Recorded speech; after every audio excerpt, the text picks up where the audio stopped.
చంద్రబాబు ప్రమాణ స్వీకారానికి సర్వం సిద్ధమైంది. కూటమి నేతలు గవర్నర్ను కలిశారు. ప్రభుత్వ ఏర్పాటుకు అనుమతి ఇవ్వాలని కోరారు. దీంతో రేపు ఉదయం చంద్రబాబు నాయుడు ఆంధ్రప్రదేశ్ ముఖ్యమంత్రిగా ప్రమాణ స్వీకారం చేయనున్నారు. ప్రమాణ స్వీకార ఏర్పాట్లకు సంబంధించిన పనులు పూర్తి కావచ్చాయి. చంద్రబాబుతో పాటుగా పలువురు మంత్రులు ప్రమాణ స్వీకారం చేసే అవకాశం ఉంది.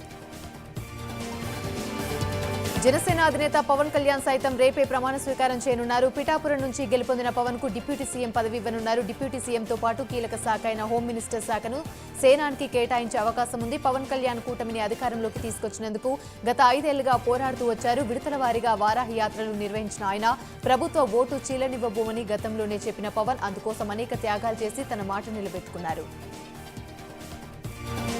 మరోవైపు టీడీపీ కీలక నేత శ్రీకాకుళం జిల్లా టెక్కిలి నియోజకవర్గం నుంచి గెలుపొందిన కింజరపు అచ్చెన్నాయుడు సైతం ప్రమాణ స్వీకారం చేయనున్నారు. రాష్ట్ర టీడీపీ అధ్యక్షుడు పనిచేస్తున్న ఆయన గత 10 సంవత్సరాల్లో ఆయన పార్టీలో కీలక నేతగా మారారు. 2019 ఎన్నికల తర్వాత చాలా మంది టీడీపీని వీడిన అచ్చెన్నాయుడు మాత్రం చంద్రబాబు వెంటే ఉన్నారు. అంతేకాకుండా నారా లోకేష్ పాదయాత్రలో పాల్గొని ప్రజల సమస్యలు ప్రభుత్వానికి వినిపించారు.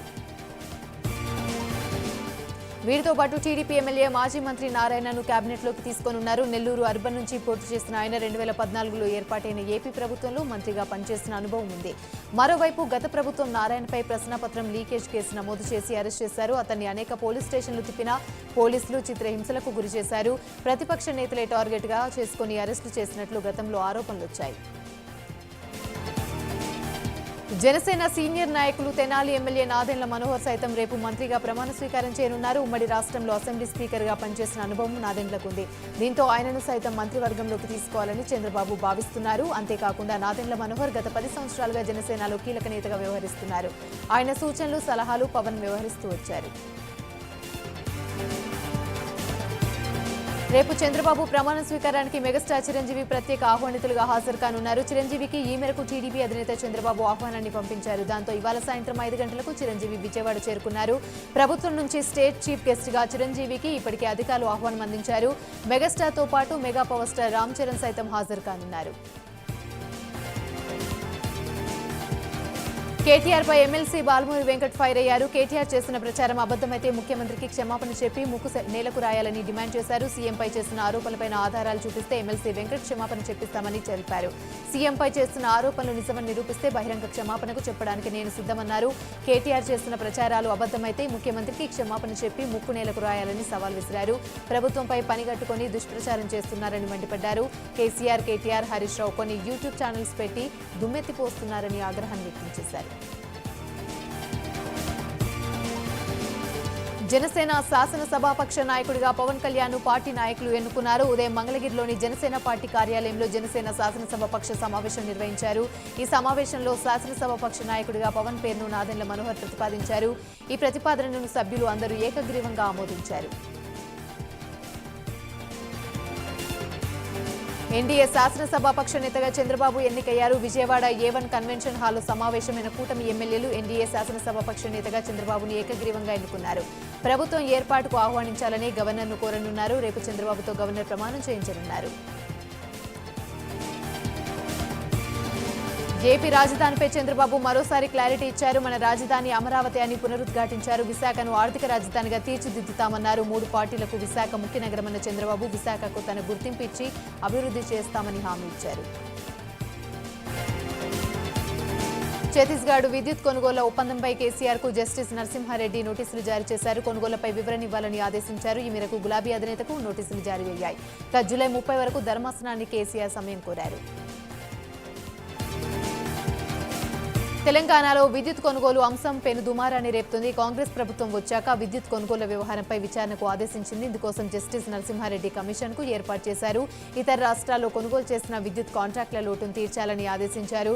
ఈ మేరకు బీఆర్ఎస్ అధినేత మాజీ సీఎం కేసీఆర్ కు నోటీసులు జారీ చేసింది. బీఆర్ఎస్ ప్రభుత్వ హయాంలో ఛత్తీస్గఢ్తో జరిగిన విద్యుత్ ఒప్పందాల్లోని వివరాలను తెలియజేయాలని ఆ నోటీసుల్లో కమిషన్ కోరింది. విద్యుత్ కమిషన్ నోటీసుల ప్రకారం జూన్ 15లోగా సమాధానం ఇవ్వాలని కోరింది. అయితే సమాధానం ఇచ్చేందుకు జూలై 30 వరకు సమయం కావాలని కేసీఆర్ కోరారు.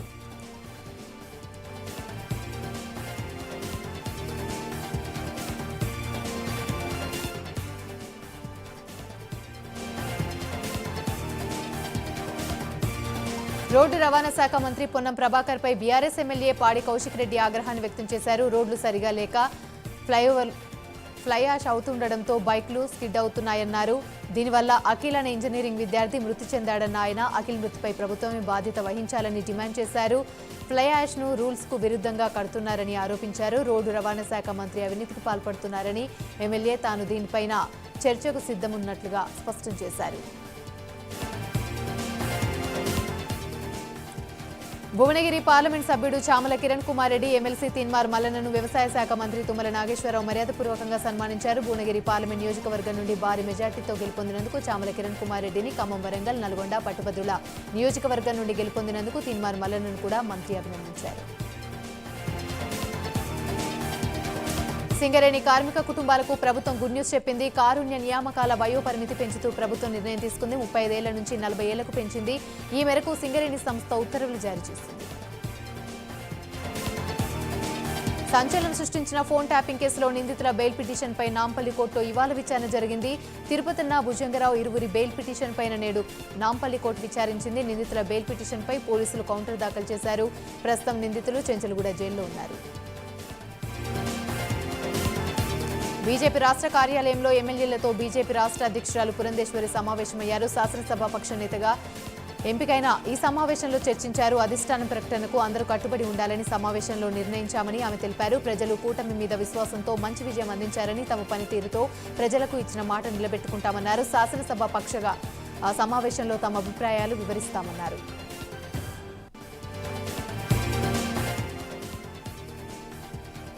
జేపీ ముఖ్యమంత్రిగా రేపు టీడీపీ అధినేత చంద్రబాబు నాయుడు ప్రమాణ స్వీకారం చేయనున్నారు. దాంతో అధికారులు అమరావతిలోని కేసర్పల్లిలో ఏర్పాట్లు ముమ్మరం చేశారు. చంద్రబాబు ప్రమాణ స్వీకారానికి ప్రధాని మోదీతో సహా పలువురు రాజకీయ ప్రముఖులు రానుండడంతో కట్టుదిట్టమైన భద్రత ఏర్పాట్లు చేయనున్నారు. ప్రమాణ స్వీకార కార్యక్రమం కోసం సుమారు 14 ఎకరాలు సర్వాంగ సుందరంగా సభా ప్రాంగణాన్ని తీర్చిదిద్దుతున్నారు. సుమారు 2 లక్షల మందికి సరిపోయేలా ఏర్పాట్లు చేస్తున్నారు. 5 ప్రదేశాల్లో 65 ఎకరాల్లో పార్కింగ్ ఏర్పాట్లు చేస్తున్నారు.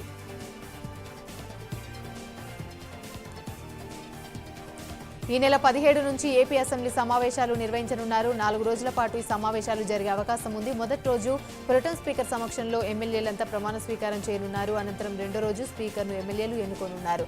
ల్యాండ్ టైటిలింగ్ యాక్టుకు సంబంధించి ఉపసంహరణ బిల్లును ఈ సమావేశాల్లోనే ఆమోదించే అవకాశం ఉంది. ఆంధ్రప్రదేశ్కు భారీగా నిధులు మంజూరయ్యాయి. మోదీ ప్రభుత్వం కొలువు తీరిన రోజే పలు కీలక నిర్ణయాలు తీసుకుంది. ఈ మేరకు పన్నుల రాబడిలోని రాష్ట్ర వాటాలను కేంద్రం విడుదల చేసింది. అన్ని రాష్ట్రాల కలిపి 1,39,750 కోట్లను మంజూరు చేసింది. ఇందులో ఏపీకి 5,655 కోట్లను విడుదల చేయగా తెలంగాణకు 2,937 కోట్ల నిధులు విడుదల చేసింది.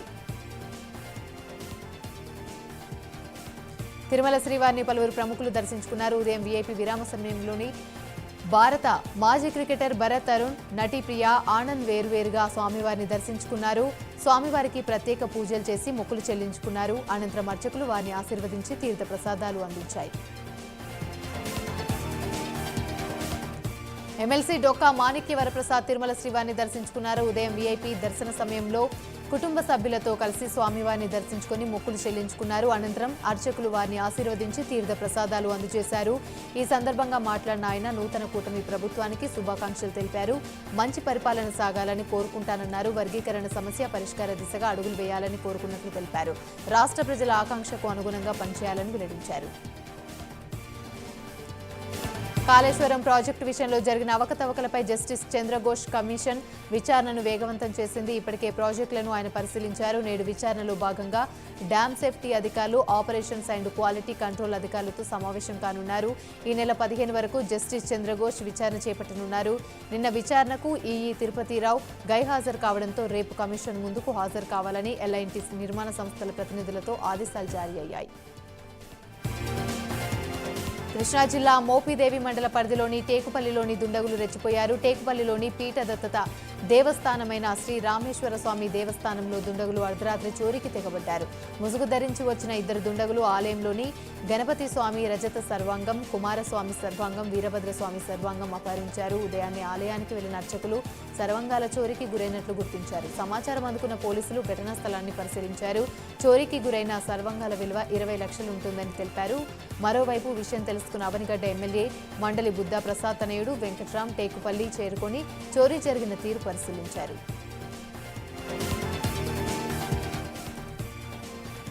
ఇక గాంధీ భవన్ దగ్గర ఏఈ అభ్యర్థులు ఆందోళనకు దిగారు. డాక్యుమెంటేషన్ జరిగి 3 నెలలు గడిచిన అపాయింట్మెంట్ లెటర్లు ఇవ్వలేదంటూ నిరసన తెలిపారు. మోకాల మీద కూర్చొని నిరసన వ్యక్తం చేశారు. ఎన్నిసార్లు అధికారులకు మంత్రులకు వినతి పత్రాలు ఇచ్చినా ఫలితం లేకుండా పోయిందని ఆరోపించారు. తమకు తగిన న్యాయం చేయాలని కోరారు.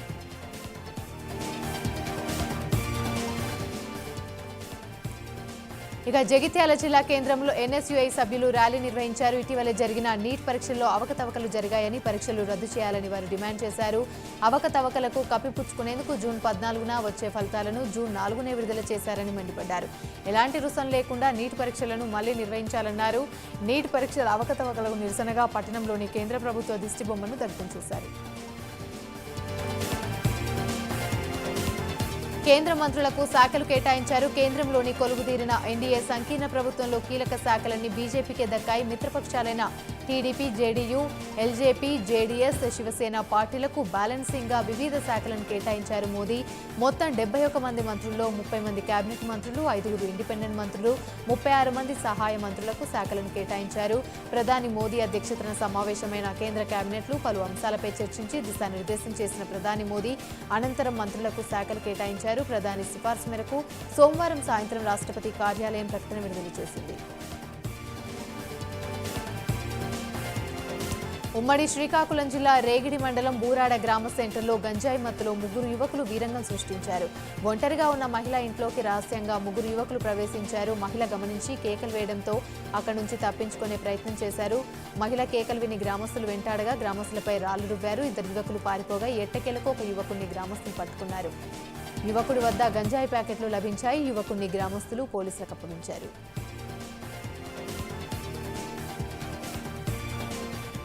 నగరంలోని దుండగులు హల్చల్ చేశారు. హయత్ నగర్లోని ప్రజా గుల్మహార్ కమ్యూనిటీలోకి ప్రవేశించిన దుండగులు ఏకకాలంలో వరుసగా ఉన్న 5 ఇళ్లలో చోరీకి తెగబడ్డారు. ఇళ్లలో భారీగా నగలను దోచుకెళ్లారు. యజమానులు ఇళ్లకు వచ్చి చూడగా ఇంటి తాళాలు పగలగొట్టుండడంతో పోలీసులు సమాచారం ఇచ్చారు.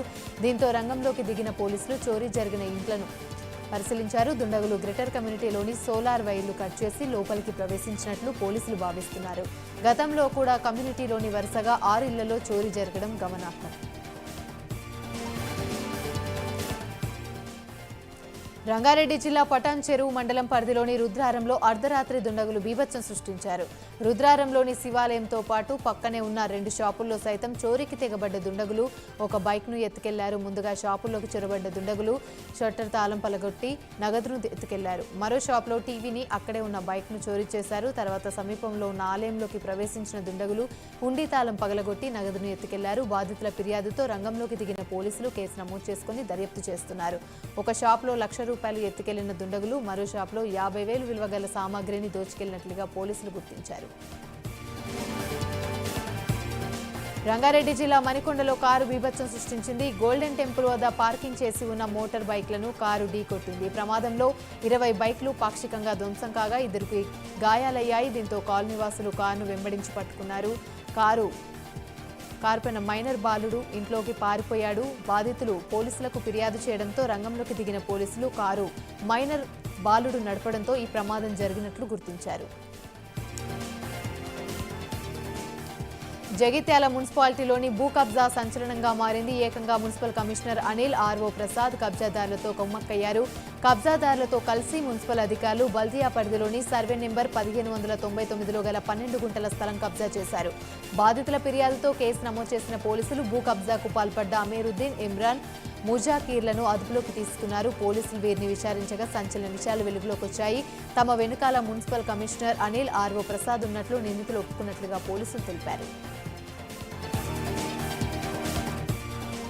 హైదరాబాద్ నగరంలోని సూరారంలో ఉద్రిక్తత చోటు చేసుకుంది. ప్రభుత్వ స్థలం విషయంలో 2 కుటుంబాల మధ్య ఘర్షణ నెలకొంది. రాజీవ్ గృహకల్పలోని 60 గజాల స్థలం తమదంటే తమదే అని ఇరు కుటుంబాలకు చెందిన వారు బాహాబాహికి దిగారు. రోడ్డుపైన అందరూ చూస్తుండగానే ఒకరిపై మరొకరు పిడిగుద్దులు గుద్దుకున్నారు. ఈ ఘటనలో ఓ మహిళ స్పృహ కోల్పోయింది. స్థానికుల సమాచారంతో రంగంలోకి దిగిన పోలీసులు ఇరు వర్గాల వారికి సర్ది చెప్పారు. ఘటనలో గాయపడ్డ మహిళను స్థానిక ఆసుపత్రికి తరలించారు. దీనిపై కేసు నమోదు చేసుకున్న పోలీసులు దర్యాప్తు చేస్తున్నారు. ఉన్నత విద్య కోసం విదేశాలకు వెళ్లిన యువకుడు మృతి చెందాడు. పల్నాడు జిల్లా అచ్చంపేట మండల పరిధిలోని కోనూరుకు చెందిన గుంటపల్లి సాయిరాం ఉన్నత చదువుల కోసం విదేశాలకు వెళ్లాడు. ఈ నెల 2న సరదాగా మాంచెస్టర్ బీచ్కు వెళ్లిన యువకుడు సముద్రంలో పడి మృతి చెందాడు. ఈ విషయం అక్కడి అధికారులు స్థానిక పోలీసులకు సమాచారం ఇచ్చారు. ఈ విషాదకర ఘటన గురించి పోలీసులు యువకుని తల్లిదండ్రులకు తెలియడంతో వారు శోకసంద్రంలో మునిగిపోయారు.